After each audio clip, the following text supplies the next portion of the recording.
நாம் ஒரு உயர்ந்த நோக்கத்தோடு, பொது நோக்கத்தோடு, சமூக நாட்டு பொறுப்புணர்வோடு, ஜனநாயகத்தை காப்பாற்ற வேண்டும் என்கிற கரிசனத்தோடு தேர்தல் முடிவுகளையும் எடுக்கிறோம், தேர்தல் நிலைப்பாடுகளையும் எடுக்கிறோம்.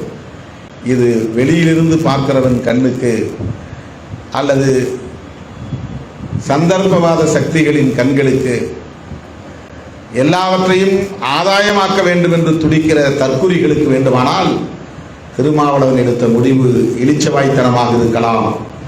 உண்மையான ஜனநாயக சக்திகள் யாரும் இதை இளிச்சவாய்த்தனம் என்று சொல்ல மாட்டார். என்ன ஒன்று கொடுக்கல, 3 கொடுக்கலனா வெளியே வர வேண்டியதானே. அதிமுக தயாராக இருக்கே, அதிமுகவால் இன்னும் கூட்டணியும் அமைக்க முடியவில்லை. இதுதான் அதிமுகவின் வலிமை. நோட்டிபிகேஷன் வந்துருச்சு, இன்னும் கூட்டணி ஃபார்ம் ஆகல, இன்னும் கன்சீவ் ஆகல. எங்க குழந்தை பிறகு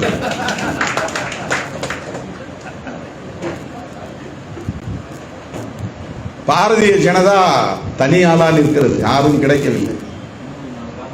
யாரையாவது இழுத்துட்டு ஓடலான்னு பார்த்தா ஒருத்தரும் கிடைக்கல. பாரதிய ஜனதா பாவம்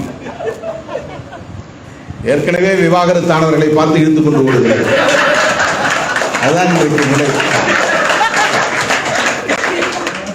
பாரதிய ஜனதா கட்சியினரால் இன்றைக்கு ஒரு அணியை கட்டமைக்க முடியவில்லை. அரசியல் விவாகரத்து சொன்னேன், பொதுவான விவாகரத்து.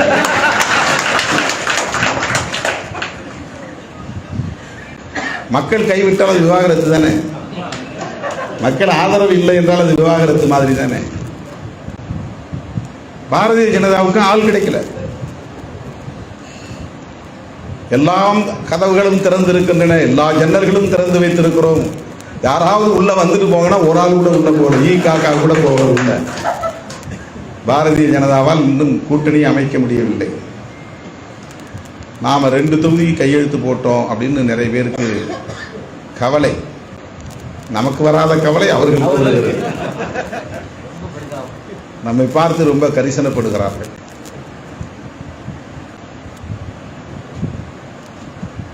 இரண்டா, மூன்றா, நான்கா, ஐந்தா என்பது அல்ல பிரச்சனை.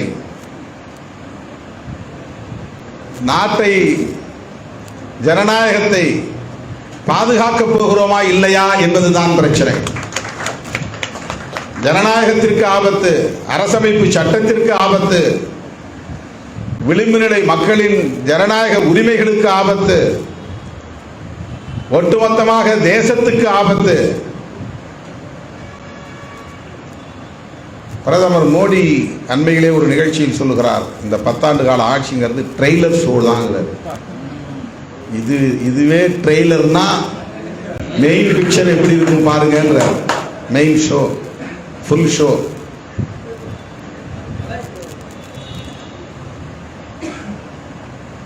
பத்து வருஷமே அவருக்கு ட்ரெய்லர் அப்படின்னா அவர் எத்தனை வருஷம் ஆள போறதா அவர் கனவுல இருக்கிற கண்டுகிட்டு இருக்காருன்னு பாருங்க. இந்த 10 வருஷத்திலே இவ்வளவு அவலங்கள், ட்ரெய்லர் ஷோவிலே இவ்வளவு அவலங்களை பார்க்கிறோம். நம்ம படம் முழுக்க பார்த்தா எவ்வளவு அவலங்கள் இருக்கும் நினைத்து பார்க்க முடியாதா? ஒருத்தர் கேட்டார், நான் சொன்னேன் இப்படி சொல்லியிருக்கிறாருன்னு. இது ஒன்னே போது இந்தியா கூட்டணி வெற்றி பெறுவதற்கு என்று சொன்னேன். அவரே ஒப்புதல் வாக்குமூலம் தருகிறார். இந்த 10 ஆண்டு கால அவல ஆட்சியை அவர் ட்ரெய்லர் ஷோ என்று சொல்லுகிறார் என்றால் மக்கள் புரிந்து கொள்வார்கள் அல்லவா?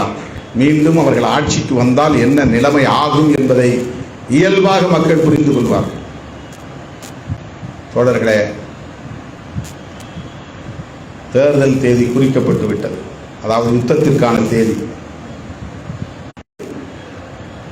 திணிப்பார்கள், குப்பைகளை கொண்டு வந்து கொட்டுவார்கள். எல்லாவற்றையும் கண்டு கடந்து போக வேண்டும். நமது குறி வெற்றி. 40க்கு 40.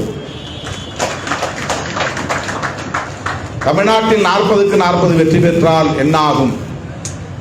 திமுக கூட்டணி தமிழ்நாட்டில் 40க்கு 40 வெற்றி பெற வேண்டும் என்று வைராக்கியத்தோடு வேலை செய்வதைப் போல மேற்கு வங்கத்திலே மம்தா வைராக்கியத்தோடு வேலை செய்வார்.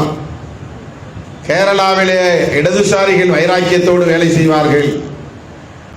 மகாராஷ்டிராவிலே சரத்பவார் உள்ளிட்ட தோழர்கள், உத்தவ் தாக்கரே போன்றவர்கள் வைராக்கியத்தோடு பணியாற்றுவார்கள்.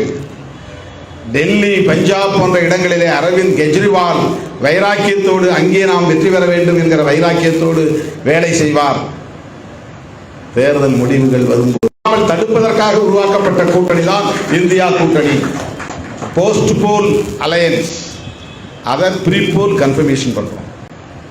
எலெக்ஷனுக்கு பிறகு திமுகவில் எத்தனை பேர் வந்தாலும் அது இந்தியாவுக்கு தான். எலெக்ஷனுக்கு பிறகு விடுதலை சிறுத்தைகள் கட்சியில் எத்தனை பேர் வெற்றி பெற்றாலும் அது இந்தியா கூட்டணிக்கு தான். தேர்தலுக்கு பிறகு மேற்கு கேரளாவில் இடதுசாரிகள் எத்தனை பேர் வெற்றி பெற்றாலும் அல்லது காங்கிரஸ் எத்தனை பேர் வெற்றி பெற்றாலும் அது இந்தியா கூட்டணிக்கு தான். தமிழ்நாட்டிலே அதிமுக வெற்றி பெற்றால் தேர்தலுக்கு பிறகு எங்கேயும் போகும் உத்தரவாதம் கிடையாது. இப்போ அவங்க வெளியே வந்துட்டாங்க. எலெக்ஷன் பின்னால இந்தியா கூட்டணிக்கு வர வாய்ப்பில்லை. ஆகவே இப்போ இது எதற்காக இந்தியா கூட்டணி உருவாகி இருக்கிறது என்றால், தேர்தலுக்கு பிறகு ஆங்காங்கே மாநில வாரியாக நீங்கள் போராடி வெற்றி பெற்று வந்தால் அத்தனை உறுப்பினர்களும் இந்தியா கூட்டணி உறுப்பினர்கள் என்று உறுதிப்படுத்துவதற்காக ஒருமித்த தேசிய அளவிலான ஒருமித்த கருத்தை உருவாக்கி இருக்கிறோம். ஒரு கான்சென்சஸ் என்று சொல்வார்கள் ஆங்கிலத்தில். ஒரு கான்சென்சஸ், ஒருமித்த கருத்து. என்ன கருத்து என்றால், காங்கிரசுக்கும் திரிணாமுல் காங்கிரசுக்கும் தேர்தலுக்கு முன்னே உடன்பாடு ஏற்படாவிட்டாலும், இரண்டும் தனித்து போட்டியிட்டாலும், அந்த மாநிலத்தில் யார் வெற்றி பெற்றாலும், இதுல ஒரு 20 பேர், அதுல ஒரு 5 பேர், அதுல ஒரு 2 பேர் வெற்றி பெற்றாலும் அவ்வளவும் இந்தியா கூட்டணிக்கு தான். அதுதான் அலையன்ஸ், அதுதான் அந்த அக்ரிமெண்ட், அதுதான் அக்ரிமெண்ட்.